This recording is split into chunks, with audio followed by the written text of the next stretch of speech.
The pinnacle point of Mawlidun Nabi, the birthday of the Prophet Muhammad sallallahu alaihi wasallam. They try to say it's only Sunnah, it's only Mu'akkada, but it's a pinnacle point of their aqaid. If you don't believe in the birthday of the Prophet Muhammad sallallahu alaihi wasallam, you're anta-kharij. You're away from Ahlul Sunnah. You are no longer part of Ahlul Sunnah. That has become the symbol of their belief.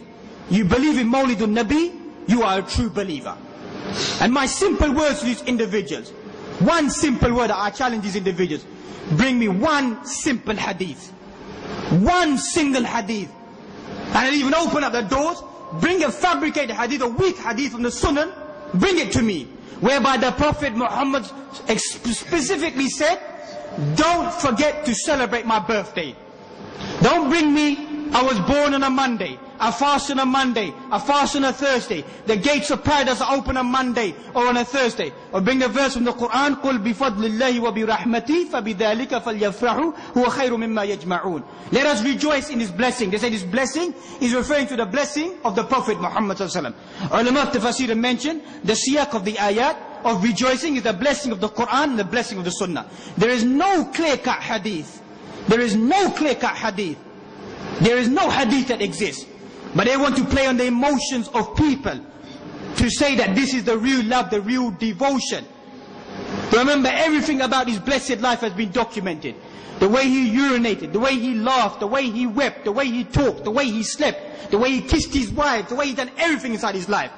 Billahi alaykum. If every single thing has been documented, every single book of hadith, why is there not one single hadith? If I'm Gustakhi Rasul, if I'm blaspheming against the messenger, we spend all our life reading through his sunan, all our life reading through his ahadith. Ulama of ahadith, ulama of ahl hadith spend all of their life searching to find the statements of the Prophet Muhammad. All of a sudden, you found it. All of a sudden, you found it. And even more than that, you found it before Abu Bakr. You found it before Umar. You found it before Uthman. You found it before Ali. Were they too busy? That you found his birthday and they never found his birthday. Does it make sense to you? You found it, they never found it. And likewise the rest of the companions. Bilal radiyallahu ta'ala anhu, after the demise of the Prophet Muhammad sallallahu alaihi wasallam, he stopped giving the adhan. You want to play on people's emotions? Bilal stopped giving the adhan. He said, كيف أؤذن? How can I carry on when I come to Ashhadu anna Muhammadan Rasulullah wa Rasulullah is no longer in front of me? He's no longer in front of me. I can't say these words anymore. Stop giving the adhan. Only on 2 occasions in his life did he ever come back and give the adhan. And all of the companions, they wept when they heard the adhan. وَأَنْتُمْ جُحَالٌ. Before the adhan, you begin to give the rood. Did Bilal ever give the rood before the adhan? Did he ever give the rood before the adhan? Ever in his life? Do you love the messenger more than Bilal? Do you love him more than the messenger? Do you? You don't. It's a false practice. Before the adhan, read the darood. Which hadith is it? Which hadith does it exist in? You admit it's a false hadith. And you want to show that you love the messenger more than Bilal. You love the messenger more than the companions. You're liars. You're liars. That's what you are. In your face, you're liars.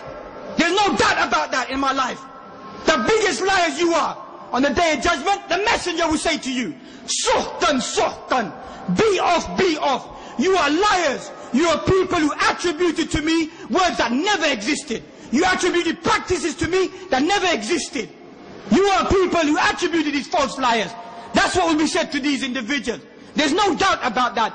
There's no time to chew our words anymore. People want to say that we chew our words about these individuals. They want to say that we are the individuals who blaspheme against him. We're the ones that defamed him. We're the ones that dishonor him. We're the ones that degrade him. When in our lives have we ever degraded him? In our lives. Never in our lives. Searching throughout our lives.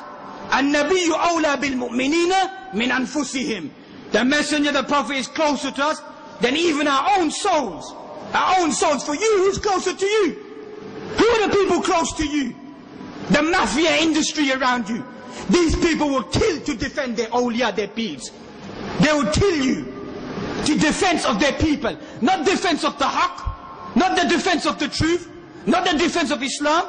It's because you outspoke against these individuals. That's what their belief is. That's what their creed is. Likewise you find the concept of hazar wa nazar. Attendance.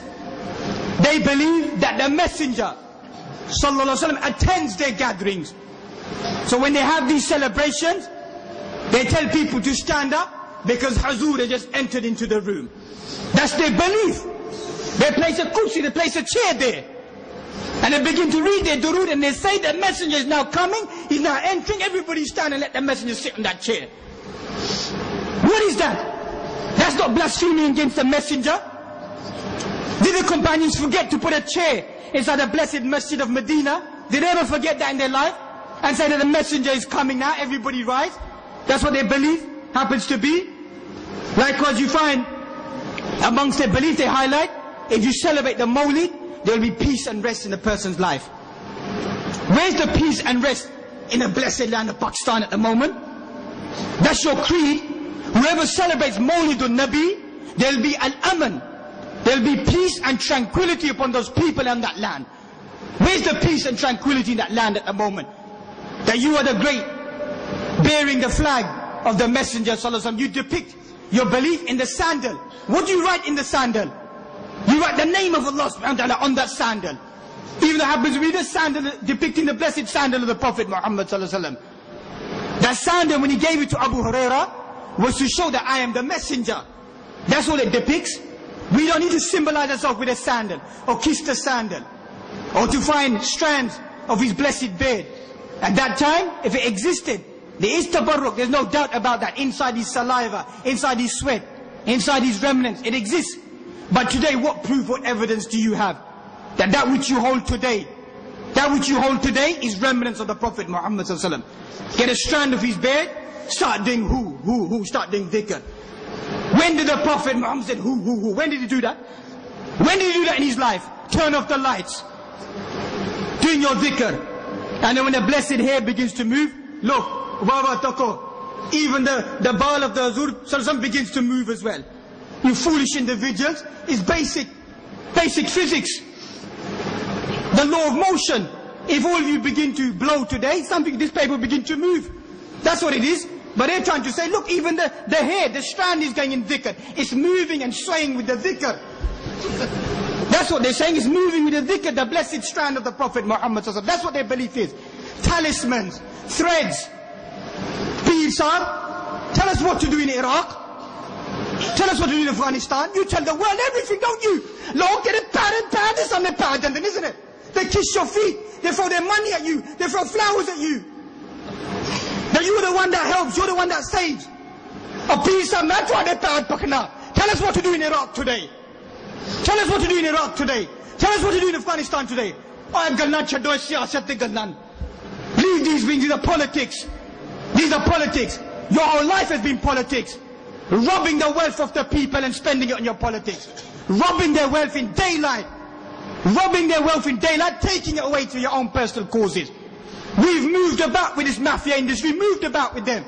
They can't come and trick me and say you don't know anything. We lived with their sons. We lived with their gaddi machines. Their sons who were promised that when you come back, son, you're going to be the next speed. You're going to be the next sheikh. We lived with them. All night listening to Bollywood songs. Not even getting up and praying Fajr in the morning. And saying, I'm going to be the next speed. I'm going to be the next saint. I blow on people's roti chapati, give it to them. Go, you're blessed individuals. Those days are gone, those previous saints of good individuals that existed before. That's all that their life is placed upon. These corruptions. Likewise, you find they begin to say, you don't do enough durood. You don't say no durood and no salam upon the Prophet Muhammad. Who says that? Lie upon lie. Whoever does not say, sallallahu alaihi wasallam, bakhil, man dhukirtu indahu, falam yusalli alayhi. Aw kama qal, sallallahu alaihi wasallam. The stingy one is the one that I mentioned, does not send the salutations upon me. The Quran is quite clear. Inna Allah wa malaikatu yusalluna ala nabi. Ya ayyuhalladhina amanu sallu alayhi sallimu taslima. Oh, you believe? Indeed, Allah and His Messenger, they send their salutation greetings upon the Messenger. Oh, you believe? Send those salutations, send those greetings. Who said we don't believe in salutations and greetings? Just because we don't stand and say, Ya Rasulullah, start shouting out the way, the kayfiyah that you have. Where does that exist? Because we don't do that. But it's part of our creed. The most closest individual to the Messenger will be the one who makes the durood, who makes the salam. On Yawm al-Jum'ah, فَأَكْثِرُوا عَلَيَّ السَّلَامِ. On the day of Yawm al-Jum'ah, send the salutations, increasing the salutations. These are the false concepts they want to throw upon Ahlul Hadith. These are the false concepts they want to throw upon what they claim that we are Wahhabiyun, which is a title invented by the British colonialism at that time, upon the people who strove against them. The people who fought against them were only a certain group of individuals. And as they placed this statement of anybody who goes away to dispel or to remove the concept of grave worship or stand for the truth, they're classified as a Wahhabi even to this day that we find.